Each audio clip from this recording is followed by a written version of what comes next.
Hi guys, welcome again to my channel. Now we want to talk about the stippling techniques.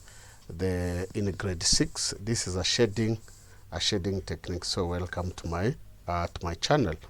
Let's dive into the what is stippling techniques. The stippling is a shading techniques where artists use small dots instead of lines to create the image. So the stippling is the drawing techniques that use the dots to create tone, value, and texture. So the different effects are achieved by using the variety of the dots, such as small, large dots, dark, faint dots, and or a combination of both.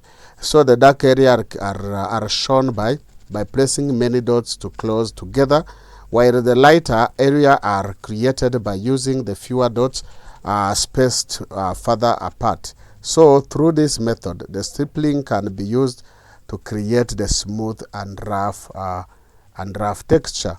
Now let's talk about the still life drawing.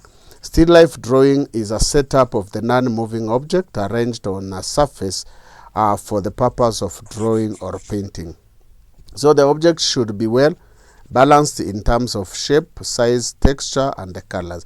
So the balance refers to the equal distribution of the part in the composition within the available space, helping the artwork look stable and pleasant. So now let's look at a few words here that I will be using during the stippling method or techniques.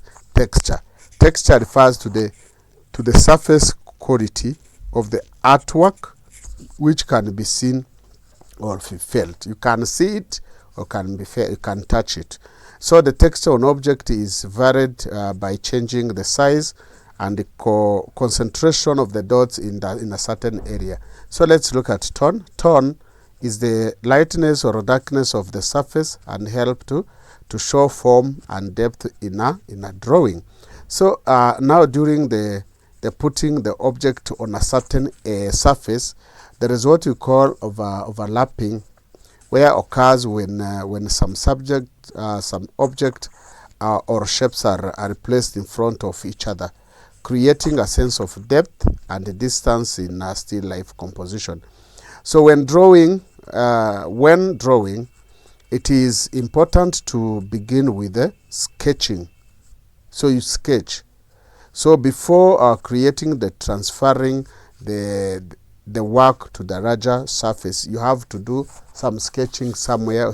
Get a small paper, you sketch what you want to draw, then you transfer it to the larger surface. So stippling should start with the object that is behind or overlapped and finished with the object in front to achieve the clear and realistic results.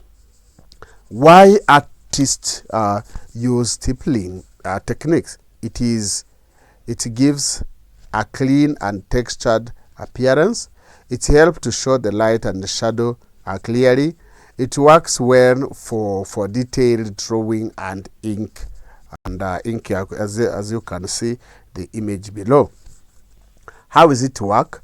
The artist make many thin dots using a pencil, pen, or a marker.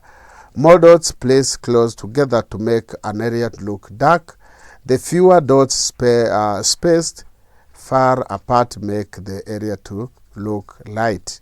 By slowly changing the number and the spacing of the dots, the artist create shading, form, and depth. So the dots are not joined; each dot stand alone. So stippling is done slowly and carefully to keep the dot neat and even. So now material we use in stippling techniques, we use pencil, pen, fine marker. So stippling work by controlling the number of spacing of the dots to create the light and dark area without using lines or shading strokes. As we almost come to the end, let's look at some of the factors to consider when drawing forms. space. So we have around 9. One is space, overlapping, proportion, perspective, form, and shape. So the other 4 we shall look at on the next slide. So we say space is the area around, between, and inside the object. So the proper use of space prevent drawings from look crowded or empty. So the object drawn larger appear nearer, while the smaller one appear far away. So good spacing creates the balance and clarity. So overlapping, when one object partly cover another, it shows which one is in front. So overlapping helped create a sense of depth.